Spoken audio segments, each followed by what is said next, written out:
नमस्कार, स्वागत है आपका उत्तराखंड एक्सप्रेस में। मैं हूं आपके साथ मेनका चौधरी और सबसे पहले बात कर लेते हैं चंपावत उपचुनाव की। कांग्रेस ने अपने उम्मीदवार के नाम का ऐलान कर दिया। कांग्रेस की ओर से निर्मला गहतोड़ी चुनाव मैदान में होंगी। सीएम पुष्कर सिंह धामी का वो सामना करेंगी।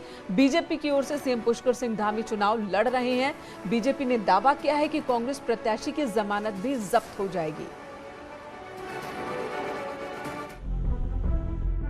उत्तराखंड बनने के बाद साल 2002 से फरवरी 2022 तक चंपावत में कांग्रेस का चेहरा पूर्व विधायक हेमेश खरकवाल रहे हैं। लेकिन इस बार चंपावत में सीएम पुष्कर धामी को लेकर हो रहे उपचुनाव में कांग्रेस ने निर्मला गहतोड़ी पर भरोसा जताया है। 2 बार चंपावत कांग्रेस की जिलाध्यक्ष और हरीश रावत सरकार में दर्जा मंत्री रही निर्मला गहतोड़ी उपचुनाव में पार्टी का उम्मीदवार बनने पर पार्टी का आभार जता रही हैं। हमने ये भी कहा था जब तक हम रहेंगे कांग्रेस में ही रहेंगे, और आज भी हम कहते हैं कि हम कांग्रेस से कोई हमको हिला नहीं सकता है। और कांग्रेस ने आज मुझे इसी के कारण इतना बड़ा भरोसा दिया है, सम्मान दिया है। मैं तो बहुत बड़ा सम्मान मानूंगी। अपने केंद्रीय नेतृत्व की आभारी हूँ, अपने प्रदेश नेतृत्व की आभारी हूँ और अपने जिला नेतृत्व की भी आभारी हूँ कि उन्होंने मुझ पर इतना बड़ा भरोसा दिलाया। तो वहीं 2017 और 2022 विधानसभा चुनाव में कांग्रेस के हेमेश खरकवाल को हरा चुके बीजेपी के कैलाश गहतोड़ी ने हेमेश खरकवाल के चुनाव लड़ने से इंकार करने पर सवाल उठाए और कहा कि चंपावत से सीएम धामी ऐतिहासिक जीत दर्ज करेंगे। कि कांग्रेस ने श्रीमती निर्मला जी को टिकट दिया है। 5 बार लगातार कांग्रेस का टिकट लेकर के चुनाव लड़े माननीय हेमेश खरकवाल जी ने इस कांग्रेस के आग्रह को ठुकराया कि चुनाव लड़ें, और हम धन्यवाद देते हैं हेमेश जी को और कांग्रेस पार्टी को भी। लगातार प्रयत्न करने के बाद कम से कम एक कैंडिडेट को आगे लाए हैं। चंपावत से इस बार कांग्रेस ने एक नए चेहरे पर दांव लगाया है और उनका मुकाबला भी सीएम धामी से होना है। ऐसे में कांग्रेस कैसे उपचुनाव में अपनी चुनौती पेश करेगी, ये देखना दिलचस्प होगा। न्यूज़ 18 के लिए चंपावत से कमलेश भट्ट की रिपोर्ट।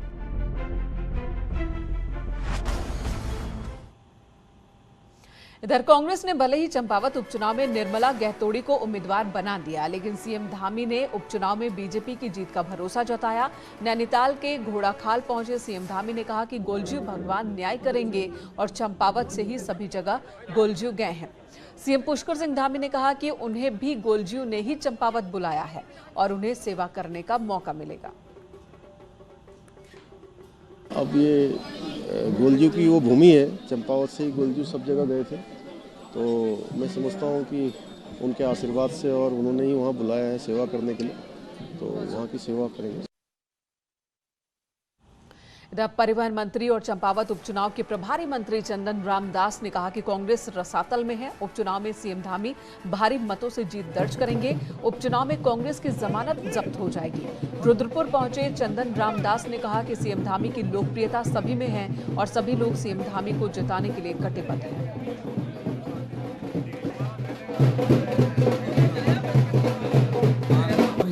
ये आईएसबीटी जो यहाँ बन रहा है, आईएसबीटी 4 एकड़ में बन रहा है।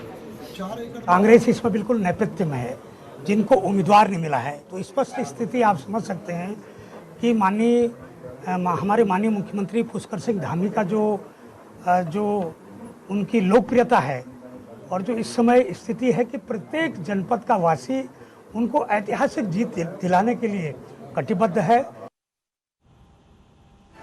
तो चंपावत उपचुनाव के बाद सीएम धामी 20-20 की स्टाइल में बैटिंग करते हुए नजर आ सकते हैं। तो बीजेपी संगठन भी बदलाव की आहट वहां पर सुनाई दे रही है, लेकिन पार्टी का अभी पूरा फोकस उपचुनाव पर है। विधानसभा चुनाव के बाद बदली सियासी परिस्थितियों में सरकार में कई बदलाव हुए, तो बीजेपी संगठन में भी सुगबुगाहट तेज हो गई।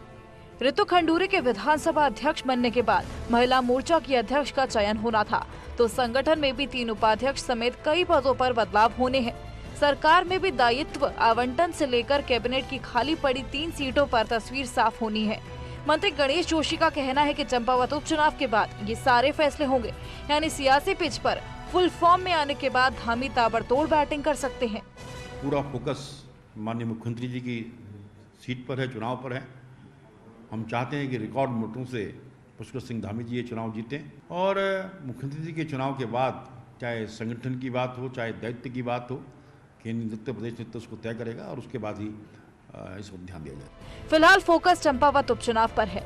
पार्टी जीत को लेकर आश्वस्त है, लेकिन कोशिश है जीत के अंदर को बड़ा बनाने की। पार्टी के कई पदाधिकारी चंपावत कूच कर चुके हैं। महामंत्री संगठन चुनाव खत्म होने तक चंपावत में ही डेरा डाले रहेंगे। मंत्री और विधायकों की भी ड्यूटी लगाई जा रही है।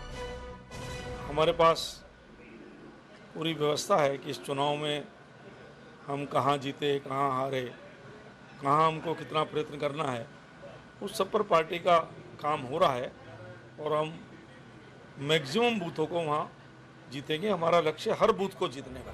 उपचुनाव के बाद अपनी दूसरी पारी में पुष्कर सिंह धामी फुल फॉर्म में बैटिंग करते हुए नजर आएंगे। सरकार में कैबिनेट एक्सटेंशन के साथ भू कानून, कॉमन सिविल कोड जैसे कई मुद्दों को धरातल पर भी उतारना है। न्यूज़ 18 के लिए देहरादून से सुनील नप्रभात की रिपोर्ट। इधर जोत सिंह बिष्ट ने आज दिल्ली में आम आदमी पार्टी का दामन थाम लिया। आज सुबह ही जोत सिंह बिष्ट ने कांग्रेस से इस्तीफा दिया। दिल्ली में डिप्टी सीएम मनीष सिसोदिया ने उनका पार्टी में स्वागत किया है। जोत सिंह बिष्ट अभी तक प्रदेश कांग्रेस के उपाध्यक्ष थे। जोत सिंह बिष्ट ने विधानसभा चुनाव में पार्टी के कुछ नेताओं पर भीतरघात के आरोप लगाए थे।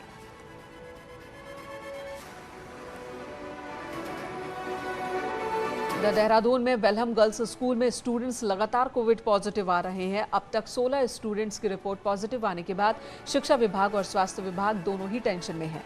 केस बढ़ने के साथ ही यहां मिनी कंटेनमेंट जोन बनाया गया है। हालांकि कंटेनमेंट जोन में सख्ती नजर नहीं आ रही। यहां ना तो बैरिकेडिंग की गई है और न ही पहले जैसी कोई व्यवस्था नजर आ रही है।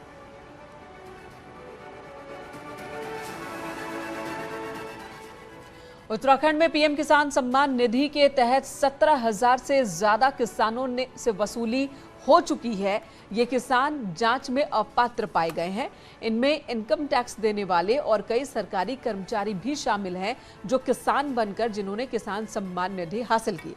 पिछले 5 सालों में किसान के नाम पर रजिस्टर्ड इन लोगों के खातों में 17 करोड़ से ज्यादा रुपए जमा हो चुके हैं।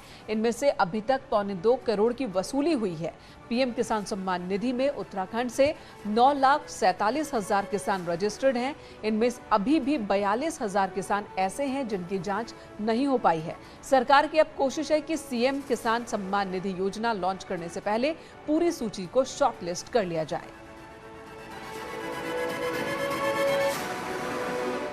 और लगभग 17,922 लोगों से अभी रिकवरी करने के हमने आदेश जिला स्तर पर दिए हैं। उनसे रिकवरी हो रही है।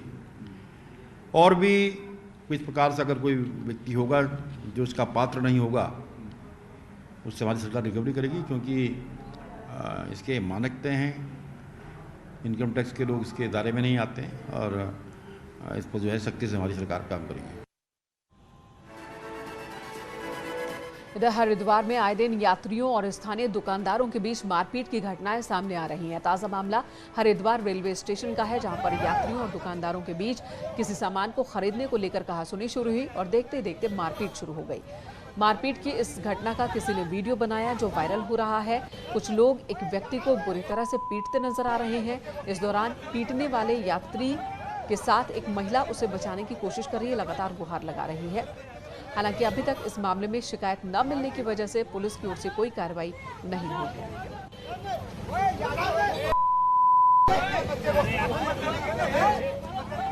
कंप्लेंट पुलिस को की है। मैंने इंस्पेक्टर से बात की है और चौकी इंचार्ज को बता दिया कि वो उस पर्टिकुलर जगह पे जाकर के आसपास पता करे। जो भी लोग उस झगड़े में इन्वॉल्व हैं, अगर वो अभी वहीं पर हैं तो उनके खिलाफ जो भी हम प्रिवेंटिव कार्रवाई कर सकते हैं वो करेंगे। भले ही कोई केस इस मामले में दर्ज ना हुआ हो, लेकिन इस तरह की बढ़ती घटनाओं से हरिद्वार का नाम जरूर बदनाम होगा, खासकर सैलानियों के बीच। चारों धामों से एक बाबा केदारनाथ धाम के कपाट वैदिक मंत्रोच्चार के साथ खोल दिए गए। हजारों भक्तों के जयकारों के बीच आज 6:25 पर विधि विधान से बाबा केदारनाथ धाम के कपाट खुले। इस दौरान उत्तराखंड के सीएम पुष्कर सिंह धामी भी मौजूद थे। मंदिर को 15 क्विंटल फूलों से सजाया गया। केदारनाथ धाम के कपाट खुलने के दौरान करीब 30,000 से ज्यादा श्रद्धालु यहाँ पर मौजूद थे।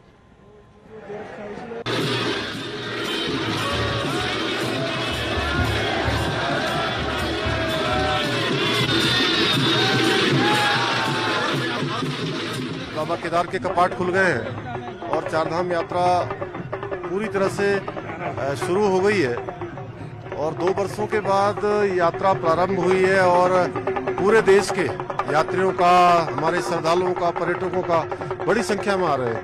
मैं बाबा केदार से प्रार्थना करूंगा कि बाबा केदार हम सब पर कृपा करें, हमारी यात्रा निर्विघ्न रूप से जो शुरू हुई है बिना किसी बाधा के, बिना किसी विघ्न के पूरी हो।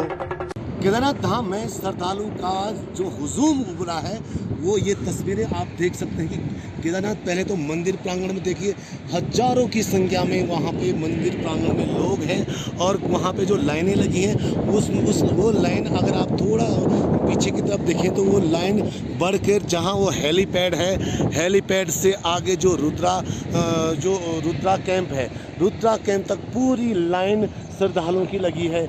यानी कि केदारनाथ धाम में श्रद्धालुओं की संख्या का आकलन ये लाइन खुद बता सकती है कि आज धाम में करीब 30,000 से ज़्यादा श्रद्धालु पहुँचे हैं और अभी भी कई श्रद्धालु ऐसे हैं जिनके दर्शनों के लिए लंबी लाइनों में खड़े हैं। अपने सहयोगी जगदीश उप्रेती के साथ में सत्येंद्र बर्तवाल, न्यूज़ 18 केदारनाथ धाम। बाबा केदार के कपाट खुलने के बाद जहां पहले दिन सीएम पुष्कर सिंह धामी ने बाबा के दर्शन किए, वहीं कांग्रेस प्रदेश अध्यक्ष करण माहरा ने भी बाबा केदारनाथ के दर्शन किए। बाबा केदार में श्रद्धालुओं की संख्या देख कांग्रेस भी गदगद दिखी। इस मौके पर करण माहरा ने कहा कि यात्रा की शुरुआत में जो भी व्यवस्थाओं में कमी है, आशा है कि सरकार उन कमियों को जल्द पूरा करेगी।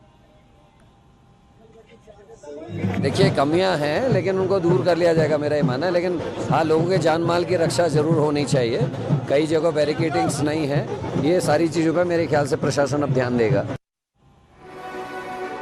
भगवान बद्री विशाल के कपाट खुलने की परंपराओं के पहले दिन आदि गुरु शंकराचार्य जी की डोली जोशीमठ से पांडुकेश्वर पहुंच चुकी है, जहां रात्रि विश्राम के बाद शनिवार को आदि गुरु शंकराचार्य जी की डोली के साथ कुबेर, उद्धव और गरुड़ जी भगवान बद्री विशाल के लिए रवाना होंगे। 8 मई को 6:15 बजे बद्री विशाल के कपाट खोले जाएंगे, जिसे लेकर तीर्थ यात्रियों में काफी उत्साह दिखाई दे रहा है।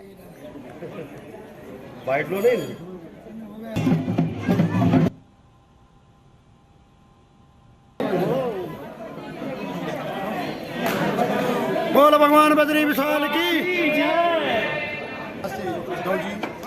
और कुबेर जी भगवान की गद्दी के साथ साथ बद्रीनाथ जाएंगे। तत्पश्चात ठीक प्रभात पे 6:15 बजे जैसे राजा साहब ने मुफ्त में हमें दिया है, 8 तारीख को भगवान के स्त्री कपाट खोले जाएंगे और इसी के साथ 6 माह के लिए देव पूजा प्रारंभ हो जाएगी। इधर गोलजीव संदेश यात्रा का आज नैनीताल के घोड़ाखाल में समापन हो गया। 25 अप्रैल को शुरुआत हुई थी मुंस्यारी के बौना गांव से और इस यात्रा के समापन के मौके पर सीएम धामी भी मौजूद थे। राज्य और देश की खुशहाली की कामना की।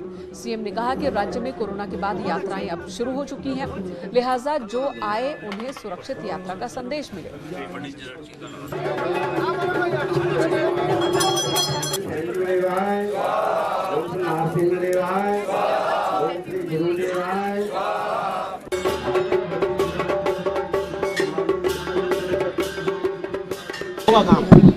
सब अच्छा काम होगा गोलजीव की कृपा से, बाबा केदार की कृपा से।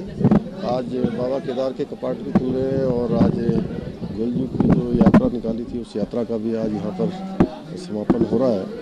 तो इस वर्ष जो है 2 वर्षों के बाद हमारे यहाँ पर जो यात्रा है, ये यात्री हैं, श्रद्धालु हैं, पर्यटक हैं, वो बड़ी संख्या में इस बार उत्तराखंड आ रहे हैं।